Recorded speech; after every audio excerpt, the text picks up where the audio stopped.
I found some ear cuffs. Who was it? I'm trying to figure out who was it that asked me if I had any success finding any of the ear cuffs. I found a couple. Where else? Where do you think I found it? Amazon. I don't even think these were $10. And you do get two, but I can't, they don't feel comfortable. My ears are tiny. Plus, what do you guys think about my makeup?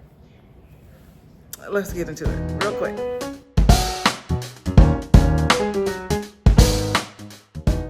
Okay, so it's another week and we have a few more things to check off our wish list. Just a few. I managed to find, like I said, some ear cuffs. Guys, they're really thick. It's not metal. They feel pretty hollow. It's pretty hollow.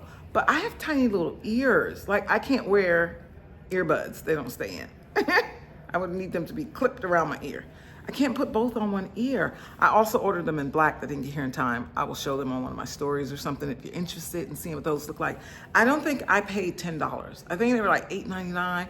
I'll try and leave you the link of the exact one, but there are so many. And I ordered them last night and it came today, right? We like that kind of service. But then look at this one over here. So this one, I really care for. This is fun. It's more reminiscent of the type of ear cuffs that I listed on my fall wish list. I'm trying to check off my fall wish list. I'm looking because I want those things. You know what I'm worried that's gonna be really difficult to find are those beaded leggings. You all remember the video where I talked about wanting the beaded leggings because I'm gonna wear them as some like tights? I need to figure that out. But what do you think about this ear cuff? Still under $10. Amazon is our friend, right? It just puts us in touch with all sorts of sellers. I think they're cool. They're cute. They go around the ear and then it goes inside. I like it. Only one came in a pack. I was like, I need the other ear. So I guess the point is just to have it be cool and have some interest. But I am looking for other versions of very intricate, cool ear art. Is that what we're gonna call them? I think Jennifer Fisher calls her version of the ear cuff huggies, whatever we're gonna call them, ear bobs. I had a girlfriend, she used to call them ear bobs. All right, but let's get into this real quick. What do you all think about my makeup? Can you tell? There's no filter, guys. This is me and this light. I'm well lit. It's amazing what lighting our faces up will do, right? In any event, this is what I have on. So we talked about Jones Road. I have on the Jones Road. I'm using the pencil under the eye and in certain areas, but I still like my Bobbi Brown concealer. Mine is in golden. It works. It works for me. I'm gonna keep doing it. And then I love this makeup brush. I washed all my makeup. I wash my makeup brushes like once a week, depending on how often I wear makeup in that week. Anyway, I try to make sure I wash them once a week. You know I don't always, you know I'm not always on it, but I try to stay on it pretty much. So this is the Huda double-ended brush, which I really like, except it looks like it's starting to do some shedding. And this is the end that I use under my eye, and it's just the best makeup sponge brush. It's pretty heavy though. So that's what I use, but my Patrick Ta came in the mail last night, and let me show you, look how pretty. So this is the bronzer, the contour. Ooh. It is, look at that. Oh my God. It warms things up and it sort of brings down my forehead. I don't have a big forehead. I don't, but I do. I don't know, I saw a picture of myself on one of my videos. I was trying on shoes, I think at Nordstrom's Rack. My forehead went way up here. I was like, that's the mirror playing a trick on you. My forehead's not that big.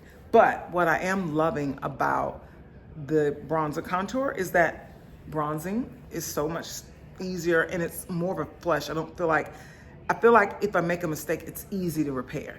And then the bronzer, it just warms things up because sometimes the foundation can feel too pale, maybe doesn't have enough warmth in it. And the bronzer just really helps warm things up. Oh, and I love that the bronzer just acts as a blush for me too. That's what I have. I got the brush, the contour, and the bronzer side. You guys really need to get this brush. I love this brush. And then I got the Patrick Ta. They go together. I didn't want to trust another brush, although I know there's a lot of brushes out there that work very well. I just wanted to keep the combo together. I tend to do that. I tend to buy the brush to go with the product when I'm in stores, and I want to make sure I get proper application. And then for the lips, so I have been sporting these colors for months now. Fenty baby, Fenty. I only have 3 of her colors. I have Wicked Wisdom, which is the burgundy you all see me wear so much. And then I have the chocolate one. Let me find my glasses, hold on. Bear with me. I have, what is it called? Wicked Wine. That's the burgundy, and it's rich. Like, I don't line my lips anymore with a pencil. I don't need a pencil. It's just, and then there's the chocolate brown. So good. It's deep. You all probably know already. And then the mauve. It's the perfect mauve that I have been looking for years, and I love it, especially when I mix it with the chocolate brown. So good. But yeah. What else can I tell you? Oh, I'm gonna show you my outfit today. I'm wearing my jorts, and I just threw on the little Miu Miu dupe sandal boot. Still too freaking hot here. But I couldn't resist, and I did it pretty early in the day. And of course, I kept it cute and flouncy with a little summer top. It's actually my daughter's summer top. Yes, these are the jorts that I cut off. I found these shorts, these jeans were found in the men's section of Goodwill. I cut them off. We talked about it. Go back and check out that video. And what else? I don't know. I just wanted to show you this real quick. I'm still waiting on the dress. I think it's supposed to come. I'm hoping it'll come tomorrow, but the chances are that it's going to come on Friday. And then the earrings in black come Thursday. Yep. So what do you all think? Cute? Chic? And then the other thing I want to talk about is I redid my hair. This time I just braided it. It's just easier. So my hair, my edges were gone. Who out there listening can relate? This was not the stereotypical wear and tear abuse that we hear about. We hear about with, what is it? Alopecia, self-inflicted wear and tear. I don't know, hormonally, not being happy, change of environment, getting older, lots of things. And I did a lot of covering it. I'd found all sorts of cool tricks to cover it. But I got tired of covering it. I wanted my edges back. And so I tried many things, and one of the things I tried was Act and Acre and their derma roller. Because I was listening and researching somewhere where someone was talking about how our skin on our scalp works to protect our scalp and our hair follicles. And so what they were saying is that there's a layer of skin that sits on top of our scalp that's pretty tough. And we don't do a sufficient enough job of scrubbing our scalps, and that we need to scrub our scalps better. And then afterward, what happens is derma roller, you go into whatever area that's troubled, that needs some extra help with a derma roller. And you roll in that area, and then you find whatever product you're using that you believe will help work. You use it in the area over where you derma rolled. So what I'm understanding is you help to remove that first layer, which acts as a protective layer, and I imagine even more so when the area goes dormant. And then the derma roller creates these little pathways of holes. So you all know what a derma roller looks like, right? So you roll it in the area, and for me, it's here. And it creates these little teeny pathways, these little teeny pathways of little tunnels through these holes to get past not only that first layer that you scrubbed, but then deeper beyond that, so that in the area where it's been dormant, you've now created a pathway for the product that's supposed to help the hair follicles, our very fragile hair follicles, reach the follicle. The product reaches the hair follicle. They're just laying dormant just underneath there. And I thought, what else can I lose? I had to try something. And so I did. Back in braids. Here's why I'm jumping on here. Not just because I'm in braids again. I had to get in braids again because I've been using Axe and Acres serum. And it's the texture of a serum that you would put on your face, but it's for your scalp. That other important skin that our hair grows out of. And I ordered their derma roller. I followed them. The founder was demonstrating how to use the derma roller and create a space, like little tunnels of holes, for the serum to be most active, where it goes in to the little holes and reaches down through our thick scalp to our hair follicles, feeds it, brings blood flow back. I told you guys I would keep you in touch. I am going on week 2. But within 7-8 days, I started seeing results. And I wasn't even looking for it because I had and it wasn't painful. It was pretty quick and swift. I guess I was a little red, but it wasn't painful. It didn't feel like I was sticking needles in my head. Of course, I could feel it, and you should apply some pressure, but not to the point of pain. I then used the Acne Acre, which has a very significant dropper, dropped it there, and I just went on about my business. And the instructions are to use it once a day. So I used the derma roller from Acne Acre along with the product that it recommended.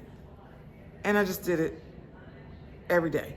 Well, I would say around day 8, I was, so used to seeing my forehead go all the way back to here.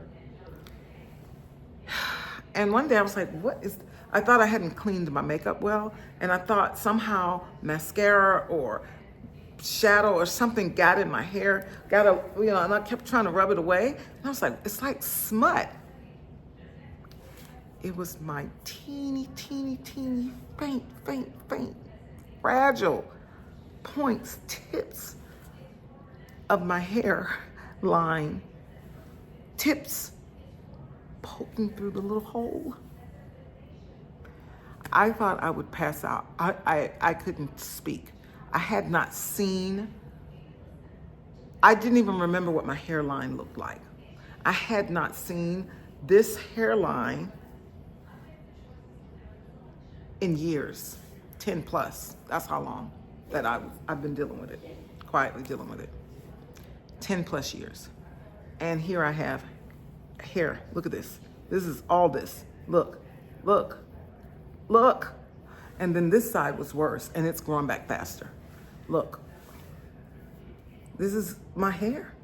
And now I can take my nail and pinch it. And I'm not rushing it. If it takes 6 months, a couple of years, it's been 10 plus years of nothing. I'm just going to keep using it. And so the point of bringing that up is to explain my twist and braids.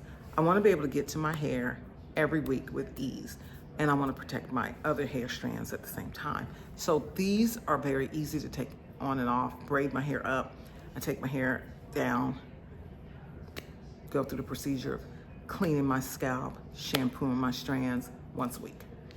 Every night before bed, I derma roll my temples and I don't wait and watch it. I'm so grateful to see a hairline, period. I'm so grateful that I have a hairline again. I can confidently pull my hair back. So I'm not interested in gelling my edges. I'm all about making sure it's natural. If ever I didn't appreciate natural hair, which I'm natural. I've been natural since 2014, 13, 14. So I love my natural hair, but I have not used gel or anything with silicones or anything on my edges, because it's just me, derma roller, Acton Acres. And that's what I use. And you can now find them at Sephora. I started using them before they were in Sephora. I would have to order it, much like Jones Road Beauty, you have to order it. But now they're in Sephora.